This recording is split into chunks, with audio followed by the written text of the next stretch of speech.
பரளை பெருந்தோட்ட கம்பெனிக்குட்பட்ட யூலி ஃபீல்ட் தோட்டத்தின் யதன் சைட் பிரிவு தொழிலாளர்கள் 8 கோரிக்கைகளை முன்வைத்து கொட்டக்கள்ளை நுவரெலியா பிரதான வீதியில் டிரேட்டன் சந்தியில் 3ஆம் தேதியன்று மாலை 5 மணியளவில் போராட்டத்தில் ஈடுபட்டனர்.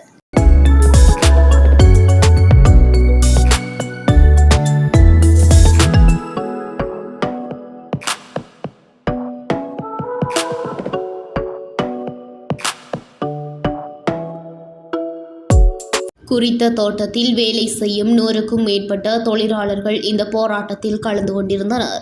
10 கிலோ கொழுந்துக்கான நிர்ணயிக்கப்பட்ட விலை இல்லை. ஞாயிறு தினத்தில் 1½ நாள் பேர் வேண்டும். 10 கிலோவுக்கு 6 கிலோ கழிப்பதை நிறுத்த வேண்டும்.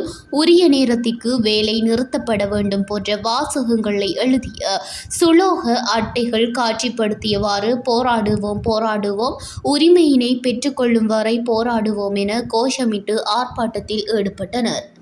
இதன்போது ஆர்ப்பாட்டத்தில் ஈடுபட்ட தோட்ட தொழிலாளர்கள் கருத்து தெரிவிக்கையில் அரசாங்கத்தினால் உயர்த்தப்பட்ட சம்பள உயர்வு கொடுப்பனவு உள்ளிட்ட எதுவும் முறையாக கொடுக்கப்படுவதில்லை என்று நியாயத்தினை கேட்டால் குரல் உயர்த்தி பேசுவதாக கூறி வேலை நிறுத்தப்படுவதாகவும் தொழிலாளர்களின் சலுகைகள் எதுவும் பெற்றுக் கொடுப்பதில்லை என்றும் குளவி கொட்டுக்கு இலக்காகி 2 பேர் இதுவரை இறந்துள்ள நிலையில் தொழிலாளர்கள் சுகையினமுற்றால் வாகன வசதிகளோ அல்லது வேறு தேவைகளை பெற்றுக் கொடுப்பதில்லை என்றும் சம்பளத்தினை முறையாக உரிய நேரத்திற்கு வழங்குவதில்லை.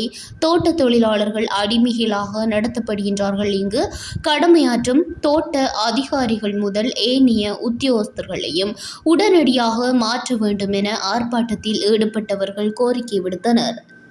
கடந்த 28ஆம் தேதி பல்வேறு கோரிக்கைகளை முன்வைத்து வேலை நிறுத்த போராட்டத்தில் ஈடுபட்ட தொழிலாளர்களுக்கு உரிய நீதி கிடைக்காத காரணத்தினால் நமக்கு உடனடியாக தீர்வு வழங்க வேண்டும் என வீதியில் இறங்கி ஆர்ப்பாட்டத்தினை முன்னெடுத்தமை குறிப்பிடத்தக்கது.